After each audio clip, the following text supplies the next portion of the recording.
जी बिल्कुल, मैं इस वक्त मकली प्रेस क्लब ठट्टा में मौजूद हूँ और गारो शहर के मौला मदद कॉलोनी है, उनके जो ये मुतासर ख़वातीन है वहाँ की रिहायशी है और ये मुतअद्दिद ख़वातीन जो है वो इस वक्त मकली प्रेस क्लब में गारो में बाअसर अफराद नूर खान मरी के जुल्म और ज़्यादतियों के खिलाफ इन्होंने एहतजाजी मुजाहरा किया है। तो इस हवाले से मुतासर ख़वातीन मौजूद है, उनसे बात करते हैं कि उनका क्या कहना है। ये हमारे घर पे आता है, हमारे साथ नाजायज़ी करता है, ना हक करता है, हमारे घरों में आके हमें बोलता है गलत ताल्लुकात रखो। जब हमने मना किया तो कल 25 तारीख को 5 बजे आया है हमारे घर पे पिस्टल लेके। एक खुद था, 2 और थे उसके साथ, हम उन्हें नहीं जानते।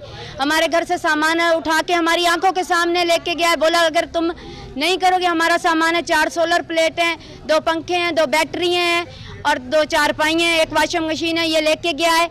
हमें ज़बरदस्ती बोलता है अगर तुम यहाँ पे रहोगे तो मुझसे वास्ता रखना पड़ेगा, अगर नहीं रख लोगे तो तुम ये घर छोड़ के चले जाओ, यहाँ पे नहीं रहने दूंगा, तुम्हें मैं मार दूंगा। इस शख्स से हमें जान का खतरा है। हम IG DIG सबसे अपील करते हैं कि हमारे साथ इंसाफ किया जाए। तो आम अवांगे ना रहण ॾींदोसि, हथियार खणी अचे, धमकी ॾिए थो ऐं इहो मां असांजी जान जो ख़तरो आहे। असांखे केॾी महिल मारे छॾींदो। असांजा मर्द न आहिनि, कमकार ते वेंदा हली आहिनि, असांखे हिनखे जान जो ख़तरो आहे। करे तो असांखे तंग करे तो ऐं ज़बरदस्ती करण जी कोशिशि थो करे। अञा ताईं कुझु बि न थियो आहे। सभिनि वटि विया आहियूं, कुझु बि न थियो आहे। SP वटि विया आहियूं त बि का ॻाल्हि कोन थी आहे।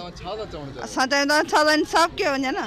कि इन मुतासर ख़वातीन की बातें सुनी तो इनका यही कहना है कि गारो का बाअसर अफराद नूर खान मरी जो है उनके जुल्म और ज़्यादती के खिलाफ इन्होंने एहतजाज किया है। IG सिंध से नोटिस लेने का मुतालबा किया है। कैमरामैन दानिश अली के हमरा तनवीर अली, वश न्यूज़ ठट्टा।